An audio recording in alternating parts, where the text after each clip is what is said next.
എങ്ങനെയുണ്ട് ഇപ്പോഴത്തെ ഒരു ഇലക്ഷൻ നല്ല സാഹചര്യം? രീതിയിൽ പൊക്കോണ്ടിരിക്കുകയാണ്, ആവേശത്തോടെ തന്നെയാണ് പൊക്കോണ്ടിരിക്കുന്നത്. തിരുവനന്തപുരത്തുള്ള വൺ ഓഫ് ദ യങ്ങസ്റ്റ് കാൻഡിഡേറ്റ്സിൽ ഒരാളാണ്. അപ്പോൾ എങ്ങനെ ഫീൽ ചെയ്യുന്നു? മറ്റ് എതിർ സ്ഥാനാർത്ഥികളെല്ലാം മുതിർന്ന ആൾക്കാരാണ്. അപ്പോൾ അതിൻ്റെ എന്തെങ്കിലും പ്രായം അഡ്വാൻറ്റേജും? പ്രായം ഒരു ഘടകമായി തോന്നുന്നില്ല. ബാക്കിയുള്ളവരോട് സ്നേഹവും ബഹുമാനവും മാത്രമാണ് ഉള്ളത്. Okay okay.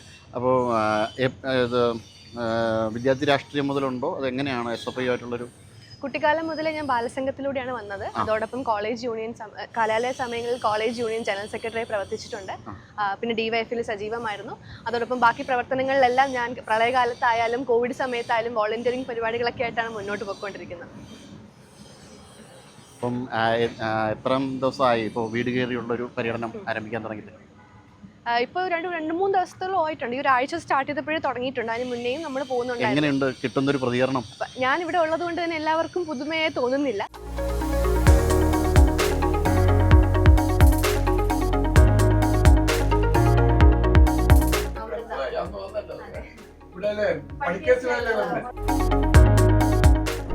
കഴിഞ്ഞ പ്രാവശ്യം ഇവിടെ BJPയുടെ ഭരണമായിരുന്നു ഈ വാർഡിൽ.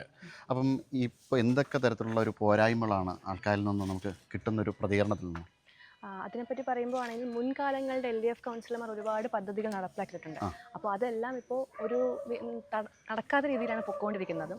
അതോടൊപ്പം നമ്മുടെ MLA VK പ്രശാന്താണ്. അപ്പോൾ സാറിൻ്റെ ഇടപെടൽ കൂടെ ഒരുപാട് കാര്യങ്ങൾ നടന്നിട്ടുണ്ട്. കൗൺസിലറിൻ്റെ മുൻ മേയറുമായിരുന്നു. അതെ അതെ, സാറിൻ്റെ നേതൃത്വത്തിൽ ഒരുപാട് വികസന പ്രവർത്തനങ്ങളാണ് ശാസ്ത്രമംഗലത്തിൽ നടന്നുകൊണ്ടിരിക്കുന്നത്. അപ്പം അതാണ് എല്ലാ ജനങ്ങളും പറയുന്നതും. ഒരുപാട് ലൈൻ സിവറേജിൻ്റെ നിർമ്മാണമായാലും ഒരുപാട് കാര്യങ്ങളാണ് ഇവിടെ വന്നിട്ടുള്ളത്. അപ്പോൾ അതാണ് മെയിനായിട്ടുള്ളത്. അപ്പം അല്ലാതെ കൗൺസിലറിൻ്റെ ഭാഗത്തുനിന്നൊരു കാര്യമായ പ്രവർത്തനം കഴിഞ്ഞ ടേമിൽ ഉണ്ടായിരുന്നില്ല. അതിനെ പറ്റിയിട്ട് ആരും സംസാരിക്കുന്നില്ല. പക്ഷേ VK പ്രശാന്ത് MLAയുടെ പ്രവർത്തനങ്ങളെ പറ്റിയിട്ടാണ് ഒരുപാട് ഇടപെടൽ മൂലം ഒരുപാട് നല്ല പ്രവർത്തനങ്ങൾ വന്നതുണ്ട്. അപ്പോൾ ഇനിയും മുന്നോട്ടുള്ളൊരു കാര്യങ്ങൾ നടപ്പിലാക്കുവാൻ അത്തരത്തിലുള്ളൊരു കൗൺസിലറിൻ്റെ കൂടെ ആവശ്യമാണ്. അതെ അതെ, ആവശ്യമുണ്ട്. അദ്ദേഹത്തിൻ്റെ ഒരു പ്രോജക്റ്റുകൾ കൃത്യമായ രീതിയിൽ നടപ്പിലാക്കുവാൻ, ജനങ്ങളെത്തിക്കുവാൻ.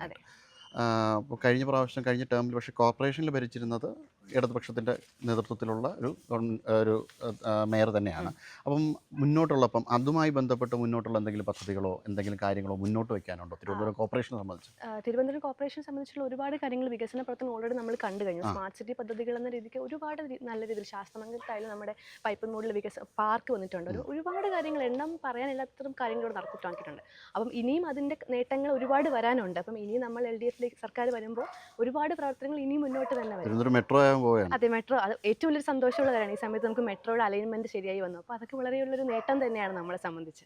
അപ്പോൾ ഏറെ പ്രതീക്ഷകളുമായിട്ടാണ് തിരുവനന്തപുരം നഗരത്തെ സംബന്ധിച്ചാണ്, കോർപ്പറേഷനെ സംബന്ധിച്ച് ഏറെ പ്രതീക്ഷയുണ്ട്. അതെ.